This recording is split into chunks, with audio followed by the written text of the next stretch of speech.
Hi friends, Suzanne here. Welcome to another Monday Makes video. For today's project, I am featuring the stamp set Create with Friends.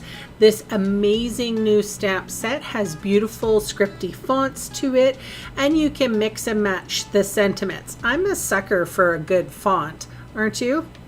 So I have the word friend here, and I have some Scotch tape, and I am taping off the S. Then I'm going to remove the tape, don't forget to do that, and stamp down. So the ink I'm using is Evening Evergreen. I love this green.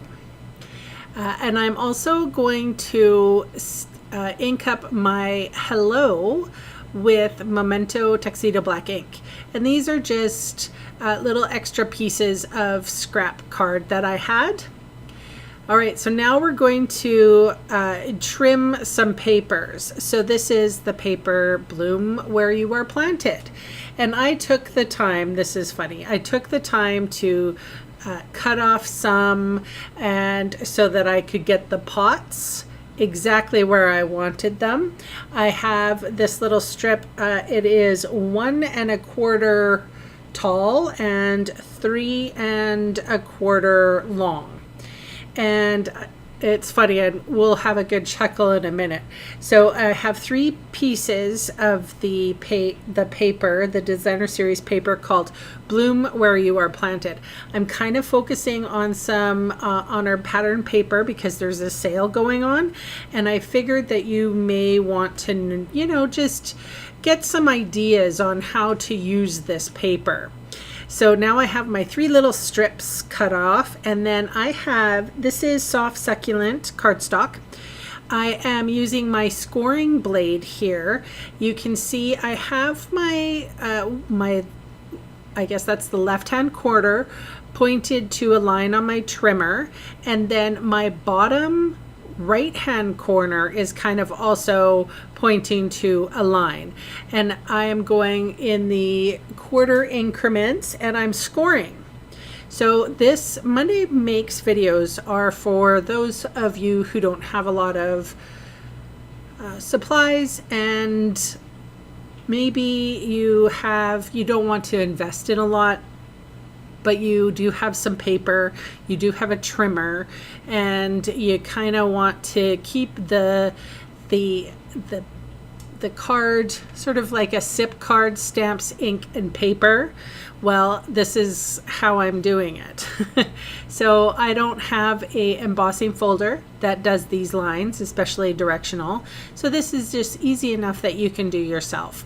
It just takes a little bit of time.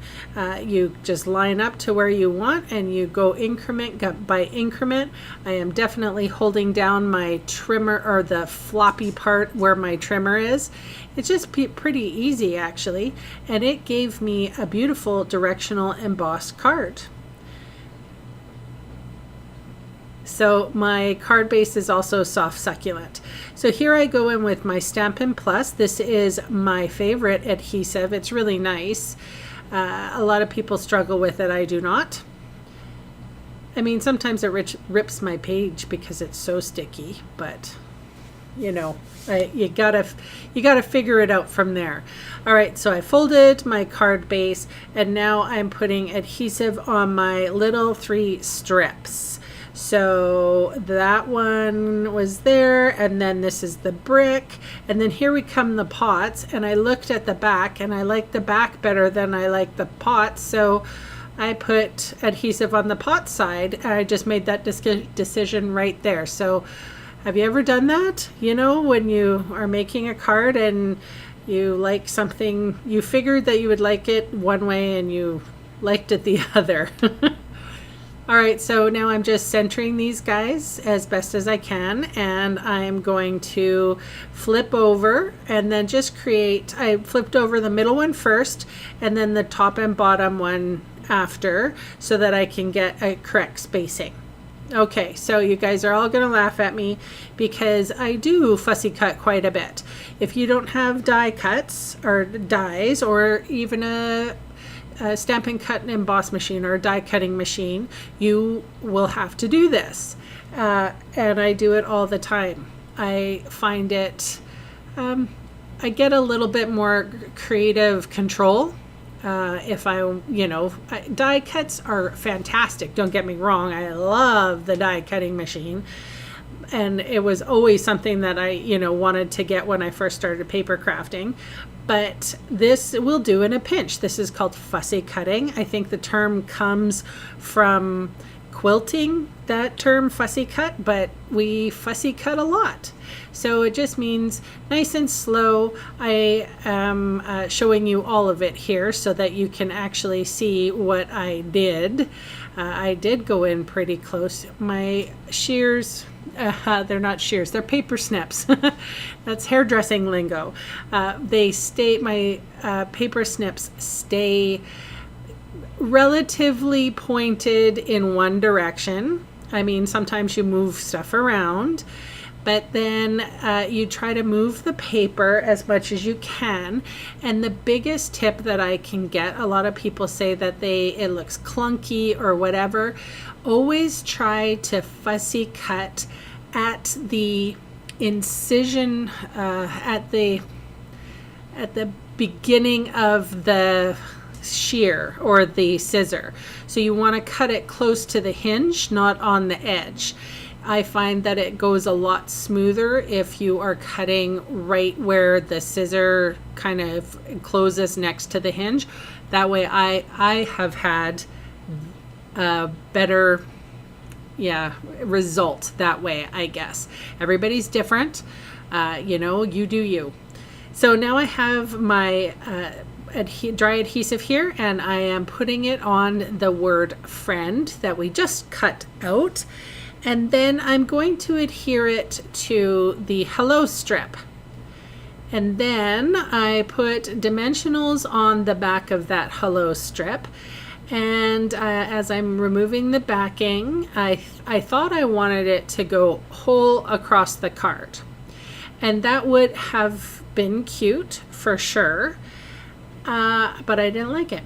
So here I'm looking at it and, trying to move my fingers around, and I didn't like it. So this is the reason why my scissors get sticky, is because I cut off, dimensionals and everything. That's why I have a dedicated pair of paper snips for my ribbons too, so that I don't have frayed ribbons. So that's where the sentiment is going. I love it. And then my plant here also goes tucked right underneath the hello, and you probably noticed that the tip of that plant did not have, a tip. So it was just the way my paper was cut. So I managed to tuck it under the hello so nobody notices.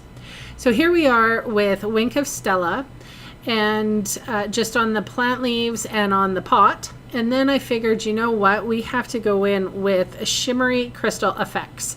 This kind of plant, and I don't know what kind of plant this is, but I know that these kinds of plants are very, very shiny. So I felt that it was necessary to put the shimmery crystal effects over the leaves. And that is why I was waiting for this card to dry, and that's why this video is late. Anywho, you can see all the supplies I used today listed below in the video's See More section or in the supplies section of my blog. The links will take you to my Canadian online store. Thanks for watching, and bye for now.